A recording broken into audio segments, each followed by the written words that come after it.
आज हम digital currency की बात करते हैं, लेकिन क्या आपने कभी निस या शतमान का नाम सुना है? ये वो पहले सिक्के थे जिनसे उत्तर वैदिक काल के लोग व्यापार करते थे।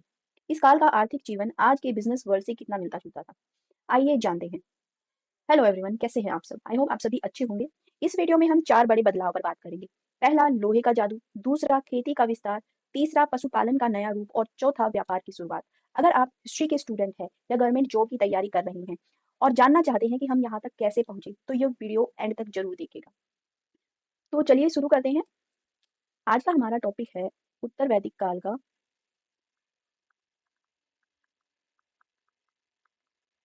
उत्तर वैदिक आर्थिक जीवन।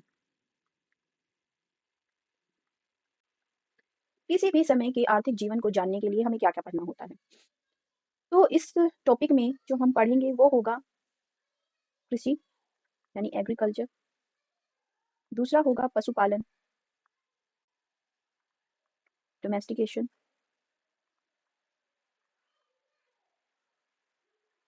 तीसरा होगा वहाँ का ट्रेड, यानी व्यापार क्या था उनका।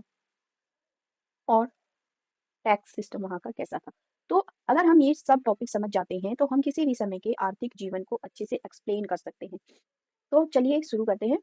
तो सबसे पहले हमें उत्तर वैदिक काल के आर्थिक जीवन के बारे में जानकारी कहाँ से मिलती है, इसका सोर्स ऑफ नॉलेज क्या है?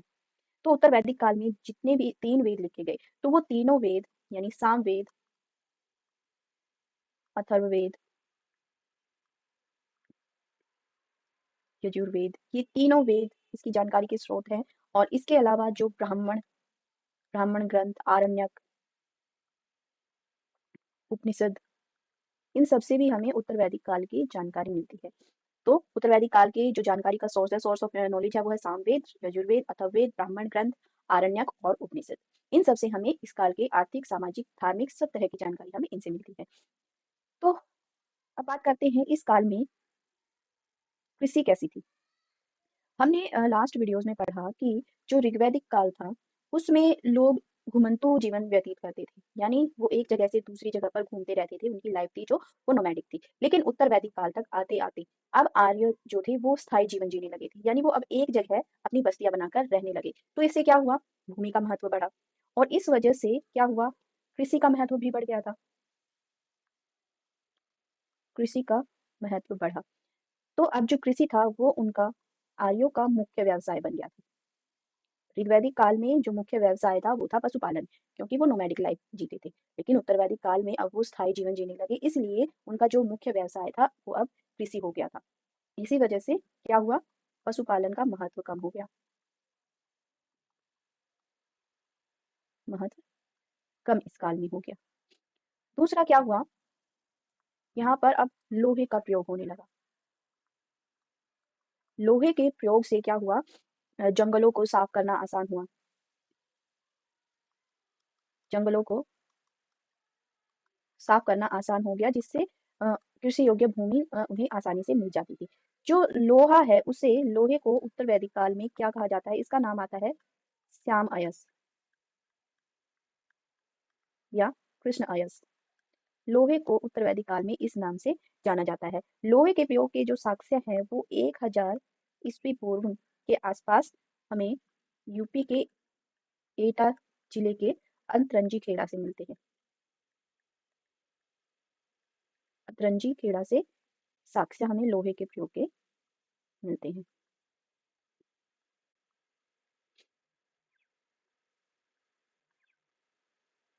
लोहे के प्रयोग के साक्ष्य हमें कहाँ से मिले हैं? अतरंजी खेड़ा से। और ये कहाँ है अतरंजी खेड़ा? यूपी के एटा जिले में है। अब क्या हुआ? यहाँ पर जो हल होते थे, हल बनाए जाने लगे लोहे का प्रयोग करके। हल में 6, 8, 12 और 24 बैल जोते जाते थे।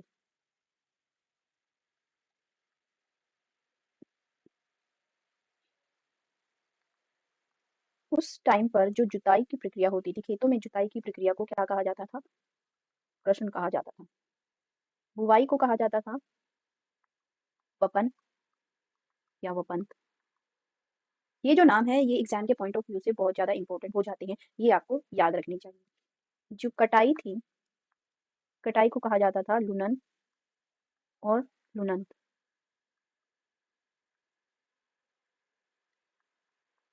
मंडाई को कहा जाता था मृणन और मृणांत। हल को कहा जाता था सीर, और जो गोबर की खाद होती थी वो होती थी करिश। अब जो फसलें थी वो कौन कौन सी उगाई जाती थी? ऋग्वैदिक काल में हमने पढ़ा कि ऋग्वैदिक काल के जो लोग थे वो सिर्फ यव या फिर जौ की खेती करते थे, लेकिन उत्तर वैदिक काल के लोगों को अब जौ के साथ साथ गेहूं, जिसे वो कहते थे गोधूम, और चावल, जिसे कहा गया है व्रीहि, इनकी भी खेती करने लगे। इनके साक्ष्य भी हमें कहाँ से मिलते हैं? अंतरंजी खेड़ा से इनके साक्ष्य मिलते हैं।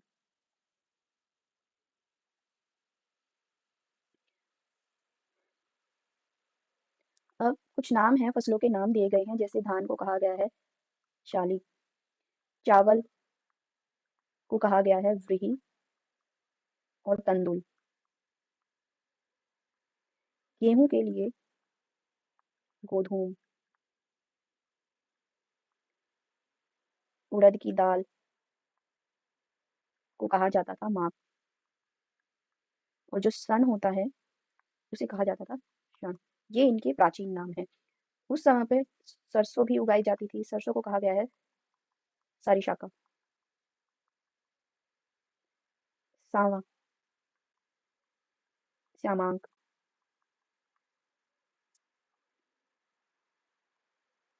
अलसी को कहा गया है उम्पा, और जो गन्ना होता है उसे कहा गया है इच्छु। तो ये सभी फसलें उत्तर वैदिक काल में उगाई जाने लगी थी। ऋग्वैदिक काल में जो सिंचाई थी वो कैसे की जाती थी? वो तालाबों से या फिर वर्षा के जल से ही की जाती थी। उत्तर वैदिक काल में क्या हुआ? तालाब, तालाब से होती थी, वर्षा से तो होती ही थी। इनके अलावा अब कुओं का प्रयोग भी होने लगा, कुओं से सिंचाई होने लगी, और नहरों का भी प्रयोग होने लगा, नहरों का प्रयोग होने लगा, और नहरों के लिए शब्द यूज किया गया है कुलिया। सिंचाई की ये जो जानकारी है हमें ये मिलती है अथर्ववेद से। तो ये बात हो जाती है सिंचाई की। अब बात करते हैं हम पशुपालन की।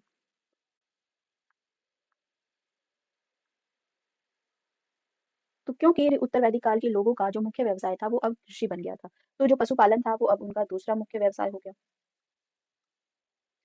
दूसरा मुख्य व्यवसाय हो गया ये। इसका महत्व अब घट गया था।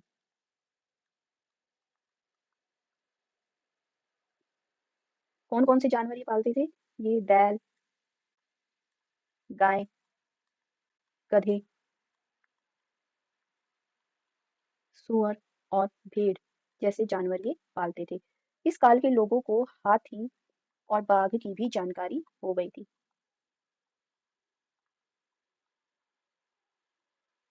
हाथी को इस काल में हस्ती या फिर वारन कहा जाता था।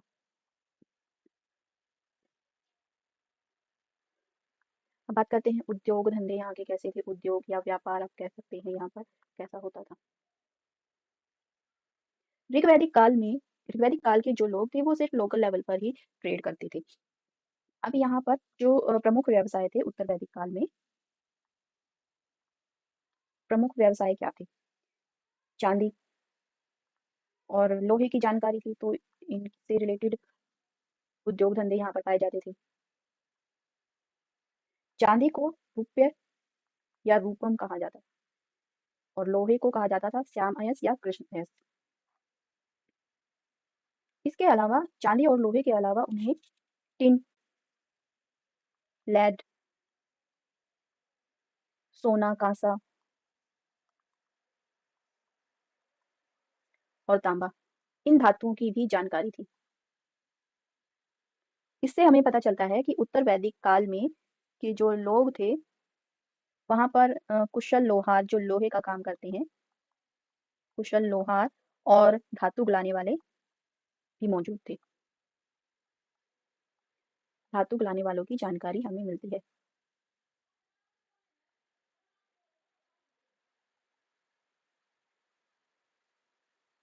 इस काल के लोगों को शीशा बनाने का भी ज्ञान हो गया था, शीशा बनाने का भी ज्ञान था। कुछ व्यापारियों के संघ थे, जो व्यापारियों के संघ थे या संगठन थे उन्हें कहा जाता था श्रेष्ठिन। व्यापारियों के संघ और जो संगठन होते थे उन्हें श्रेष्ठिन कहा जाता था। मुद्रा का यहाँ पर कोई स्पष्ट उल्लेख नहीं मिलता है।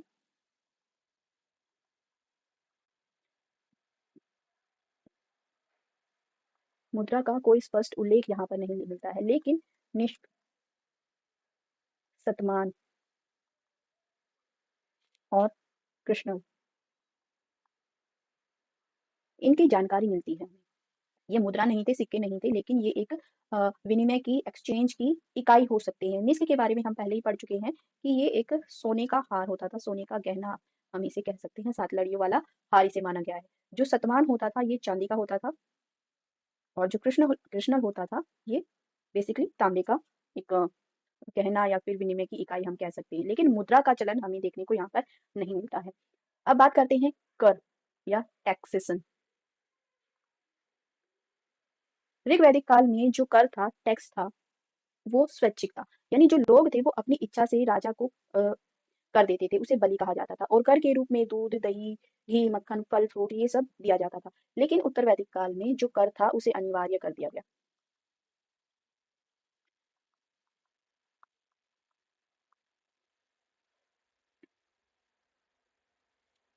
एक कर को भाग कहा जाता था। भाग जो क्या होता था, उत्पादन में राजा का हिस्सा। यानी वो जितना भी उत्पादन हुआ है उसमें से एक भाग राजा का कंफर्म होता था कि ये राजा को दिया ही जाएगा, और जो इसे इकट्ठा एकत्रित करने वाला था होता था उसे कहा जाता था भागदूत। भागदूत और भगदुगास। भगदुगास इसे एक कर को, राजा के भाग को एकत्रित करने वाले अधिकारी को कहा जाता था। भाग के अलावा एक होता था भोग। ये औपचारिक होता था। औपचारिक उपहारों को भाग कहा जाता था। अब यहाँ पर हमें ये भी ध्यान रखना है कि जो कर था वो सिर्फ वैश्य लोग ही देते थे। जो वैश्य वर्ण के लोग थे, वैश्य वर्ण ही करदाता था। वैश्य वर्ण के लोगों को ही कर देना होता था। अब क्योंकि इस ये जो काल था उत्तर वैदिक काल, इसमें बहुत सारे ऐसे हमें साक्ष्य मिलते हैं जहां से हमें लोहे के प्रयोग लोहे के प्रयोग के साक्ष्य मिलते हैं। तो इसी वजह से इस काल को लोह युगीन काल भी इसे कहा जाता है। जो उत्तर वैदिक काल था ये एक ग्रामीण सभ्यता थी। मोस्टली यहाँ पर गांव होते थे। ग्रामीण सभ्यता थी, लेकिन कुछ शहरों के भी यहीं से, इसी काल से शहरीकरण की शुरुआत मानी जाती है। शहरीकरण की शुरुआत जो है वो इसी काल से मानी जाती है। और ये हमें कैसे पता चलता है कि जो शहरीकरण है वो इस काल से शुरू हुआ है? एक आरण्यक है जिसका नाम है तैत्तिरीय आरण्यक। इस आरण्यक में हमें शहरीकरण का एक एविडेंस मिलता है, जिसमें नगर का उल्लेख देखने को मिलता है। नगर का उल्लेख इस आरण्यक में मिलता है, जिससे हमें पता चलता है कि जो शहरीकरण है या अर्बनाइजेशन है वो उत्तर वैदिक काल से शुरू होता है। इसके अलावा बर्तन के भी कुछ उद्योग होते थे, जिस जैसे चित्रित स्लेटी बर्तन, काले धारीदार बर्तन,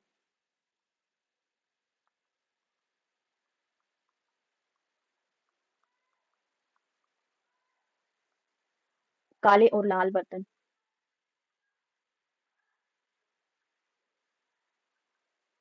और लाल बर्तन, इन सब के भी एविडेंस हमें देखने को मिलते हैं। तो दोस्तों उत्तर वैदिक काल का सिर्फ एक पुराना समय नहीं था, बल्कि ये भारत के पहले शहरीकरण की शुरुआत थी। इस अर्थव्यवस्था ने आगे चलकर बड़े बड़े महाजनपदों को जन्म दिया। अगर आपको ये जानकारी, ये वीडियो पसंद आया तो वीडियो को लाइक करें और अपने दोस्तों के साथ शेयर जरूर करिए, और बेल आइकन को प्रेस करना मत भूलिएगा ताकि नेक्स्ट वीडियो का नोटिफिकेशन आपको सबसे पहले मिल सके। तो आज के लिए बस इतना ही, मिलते हैं नेक्स्ट वीडियो में। तब तक के लिए नमस्कार।